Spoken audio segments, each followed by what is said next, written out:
अब मैं श्री कमल किशोर वर्मा, उपाध्यक्ष, विश्व हिंदी परिषद, अध्यक्ष, बिहार साहित्य महोत्सव पटना को सादर आमंत्रित करता हूँ कि आप आचार्य जानकी वल्लभ शास्त्री पर अपना वक्तव्य देंगे।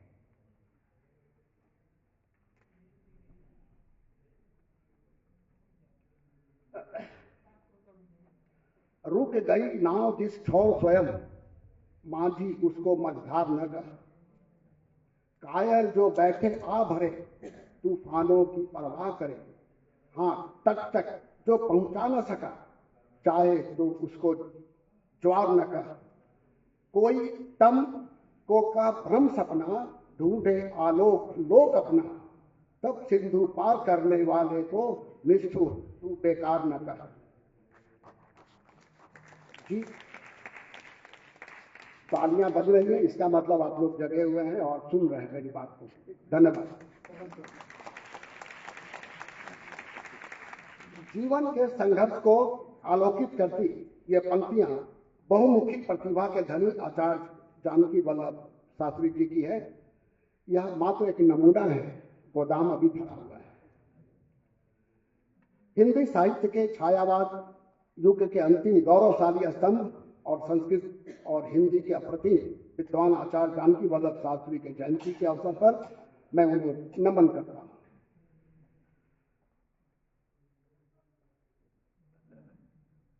मंत्रिमंडल सचिवालय, राजभाषा विभाग के अपर मुख्य सचिव मंत्रिमंडल श्री अरविंद कुमार चौधरी जी, अपर सचिव संनिदेशक एसएन परवेज आलम जी, उप निदेशक डॉक्टर प्रमोद कुमार जी और अनिल कुमार लाल जी, सभी सम्मानित अतिथि, साहित्य प्रेमी और सभागार में बैठे देवी और सज्जनों, नमस्कार। मैं कमल किशोर इस गरिमामयी सभागार में मैं आप सभी का नंदन वंदन अभिनंदन करता हूं और साथ आपके साथ संवाद स्थापित करने के लिए जो मुझे अवसर मिला उसके लिए मैं मंत्रिमंडल सचिवालय के को बहुत बहुत धन्यवाद और आभार। वैसे तो मैं आचार्य जानकी वल्लभ शास्त्री जी के विषय में बोलने के लिए बहुत छोटा हूं,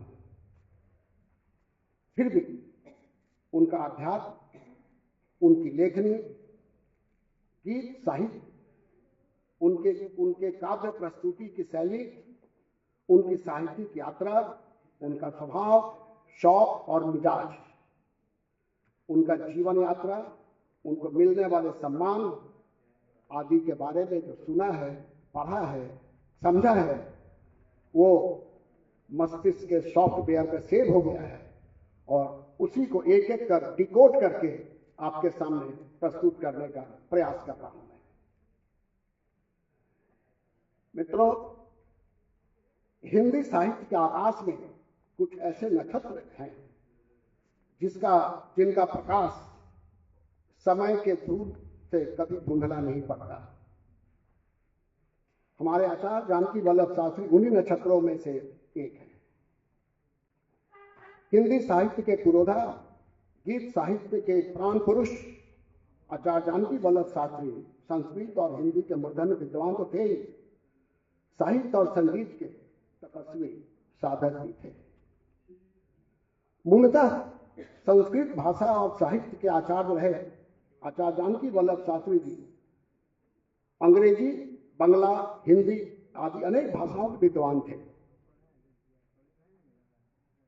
आचार्य जानकी वल्लभ शास्त्री ने हिंदी कविता को जो संगीतात्मकता और दार्शनिक गहराई दी, वह अतुलनीय है, अनुकरणीय है, अद्भुत है। शास्त्री जी समाज से जुड़े हुए व्यक्ति से कनेक्टेड थे, सोसाइटी के साथ कनेक्टेड थे। वो उनमें जनमानस की भावना, संवेदना को समझने की अद्भुत क्षमता थी। उनका यही गुण उनको दूसरों से अलग करता है।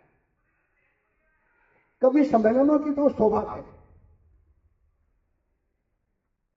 कविताओं में शब्द केवल ध्वनि नहीं, अनुभूति थी।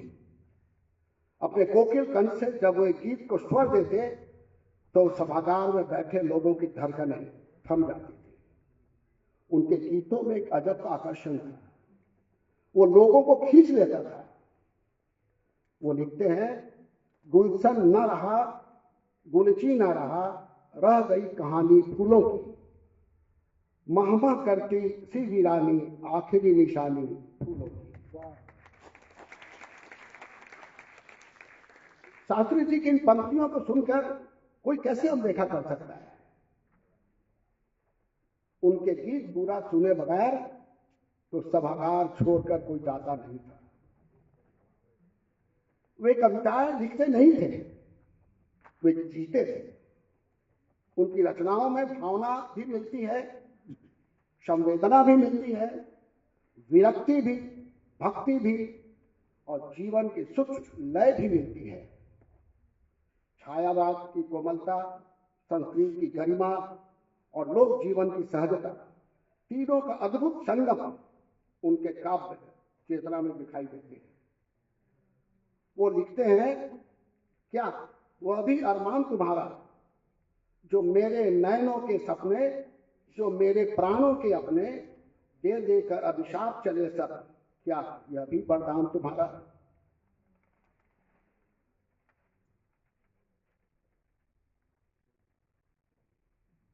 उनकी रचनाओं में दार्शनिकता और माधुर्य का अनूठा संगम मिलता है। उनकी कविताओं में चांदनी में केवल सौंदर्य नहीं, आत्मा की शीतलता भी दिखती है। वे लिखते हैं, शांत तारा क्यों निहारा जाएगा और मुझसे मन न मारा जाएगा। विकल पीर निकल परी उड़ चीर कर, चाहती रुकना नहीं इस तीर पर, भेद यूं मालूम है उस पार का, धार से कटता किनारा जाएगा। उनकी कविताओं में अंधेरा केवल भय नहीं, उनमें आत्ममंथन का अवसर भी दिखता है। वे मनुष्य को अपने भीतर झांकने के लिए प्रेरित करते हैं। जहां पीड़ा तो है, परंतु प्रकाश की संभावना भी है। तभी तो लिखते हैं, दुख को सुमुख बनाओ गाओ, काली घटा छकेंगी कैसे।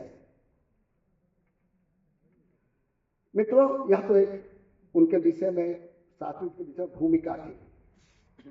अब उनकी साहित्यिक यात्रा की चर्चा करते हैं। हम सब जानते हैं, स्वस्थ पौधे के पत्ते, चिकने पत्ते जो होते हैं, उस पौधे को भविष्य में बड़ा वृक्ष बनने के संकेत देते हैं। हिंदी में प्रसिद्ध लोकोक्ति है, होनहार विद्वान के होठे चिकने पात।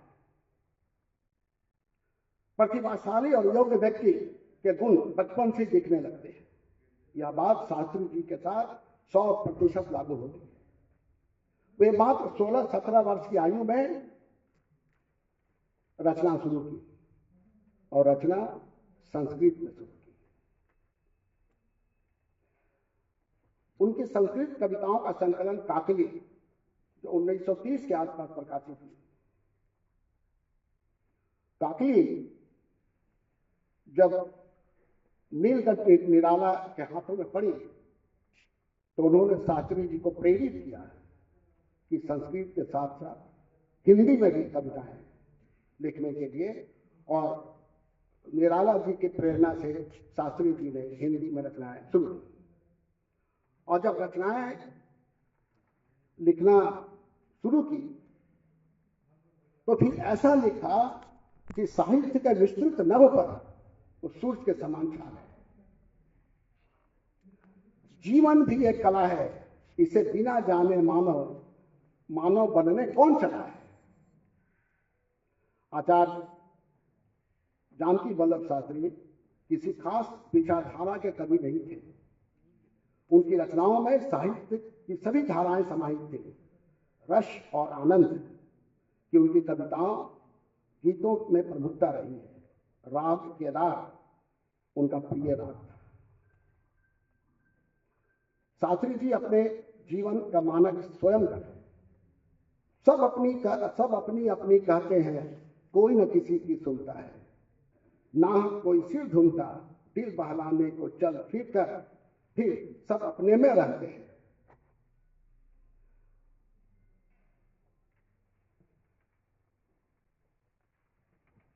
आचार्य जी की रचनाएं न केवल साहित्यिक गहराई रखती है, बल्कि वे जीवन के विभिन्न रंगों, दार्शनिक सत्यों को भी उजागर करते हैं।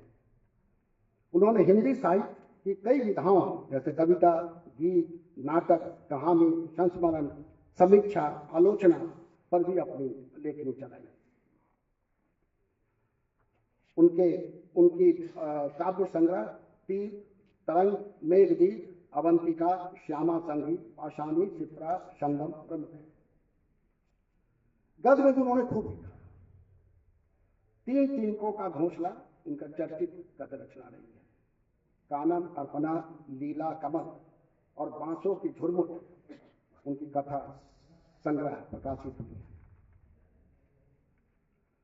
उनके द्वारा लिखित समीक्षात्मक ग्रंथ साहित्य दर्शन, चिंताधारा त्रयी, भावनात्मक समीक्षा के सृजनात्मक रूप के कारण हमारे पत्र साहित्य में व्यक्तिगत पत्रों का स्वतंत्र संकलन भी उन्होंने प्रकाशित किया, संपादित किया।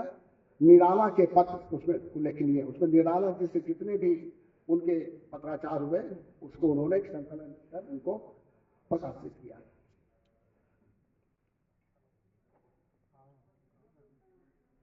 उन्होंने महाकाव्य राधा की रचना 1971 में की।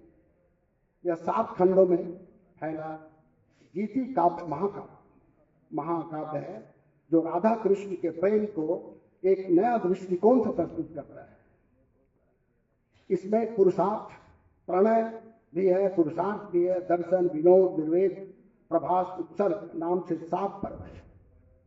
शास्त्री जी ने राधा के माध्यम से प्रणय को जीवन के पुरुषार्थ और संजीवनी के रूप में चित्रित किया है।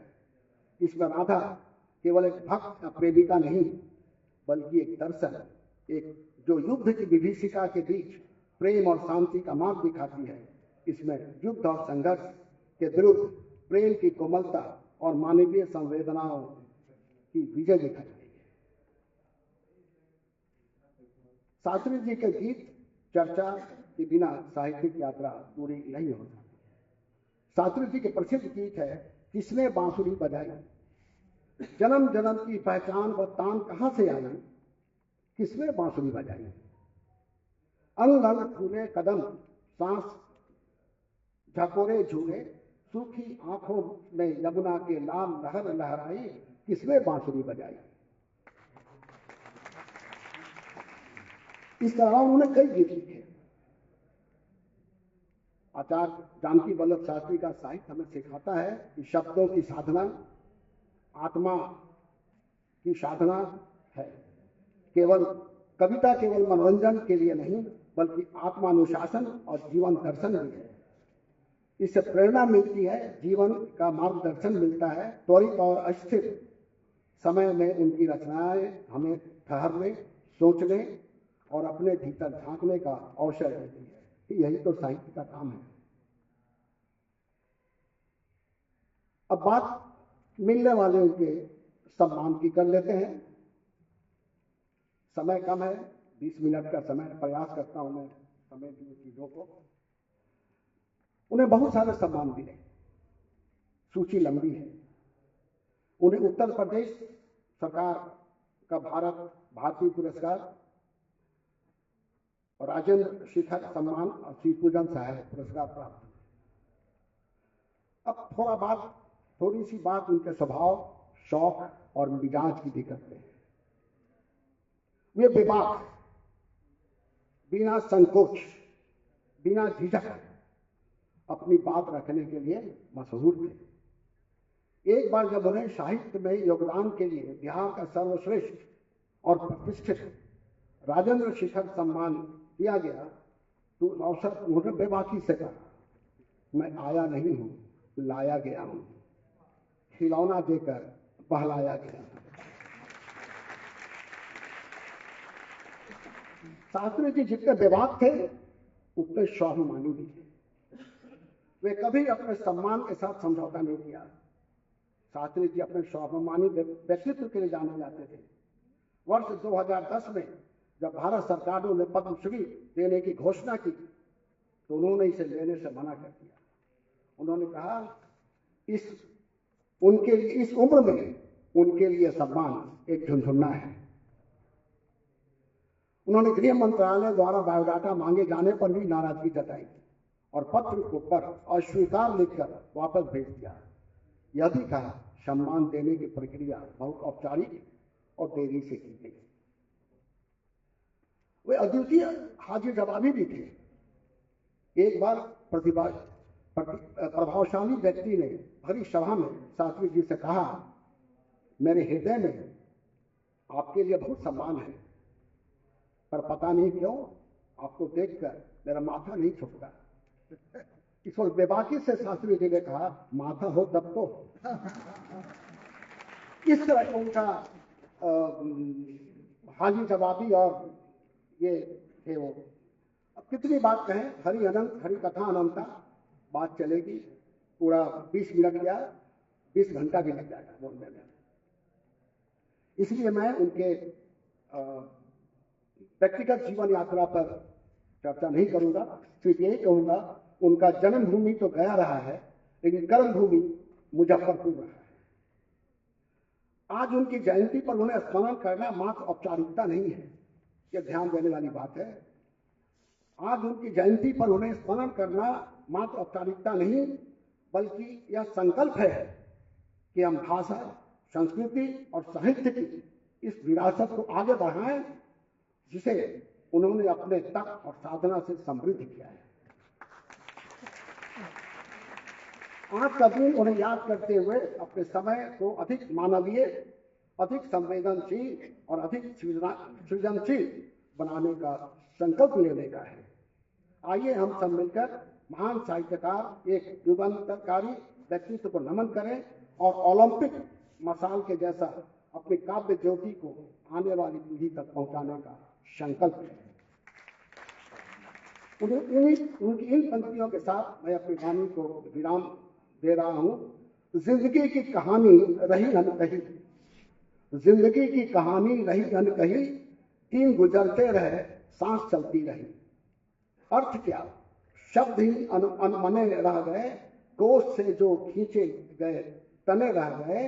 वेदना अश्रु पानी बनी बह गई, धूप ढलती रही, छांव छलती रही। साहित्य के बल्लभ जानकी बल्लभ शास्त्री जी को मैं नमन करता हूं और एक बार पुनः मैं मंत्रिमंडल सचिवालय विभाग को धन्यवाद देता हूं और इतनी देर मुझे सुनने के लिए आप सभी को बहुत बहुत धन्यवाद।